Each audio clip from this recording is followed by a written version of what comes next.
సుఖం సుఖం, సంతోషం, ఆనందం. ఈ మూడు ఏంటి డిఫరెన్స్? సుఖం అనేది శరీరానికి సంబంధించి, శరీరానికి కలిగే అనుభూతి సుఖం. నువ్వు ఎర్ర టెండలో ఉండే మనిషిని మంచి ఏసీ రూమ్లోకి తీసుకపోతే సుఖపడతాడు. ఎప్పుడు ఆ సుఖం నుంచి ఆనందం ఏం పొందుతాడు? సంతోషం. ఆ సుఖం శరీరానికి అనుభూతి కలిగించుతుంది కాబట్టి సంతోషపడతాడు. సంతోషం ఏంది? నువ్వు ఒక మంచి ఐఫోన్ మొబైల్ కొనాలనుకుంటావు, అది కొన్నప్పుడే నీకు సంతోషం వస్తుంది. ఆ సంతోషం ఏంది? ఐఫోన్ ఒక వారం రోజులు వాడే లోపల దానికన్నా ఇంకో నెక్స్ట్ లెవెల్కి వెళ్ళాలనుకుంటావు. ఆ సంతోషం క్షణికం. అదేంది? కోరికలు అనంతాలు, కోరికల మీద తీరే దాని మీద సంతోషపడతావు. ఆనందం వేరు, అది ఆత్మకు సంబంధించింది. అది జ్ఞానం ద్వారానే పొందగలుగుతావు.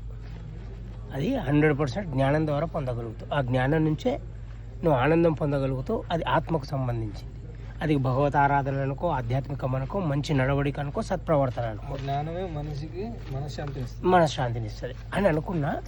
ఆఫ్టర్ సమ్ ఆఫ్ ఇయర్స్ తర్వాత ఒక యూట్యూబ్లో చూస్తే అది యాస్టీస్ అట్లా వచ్చింది.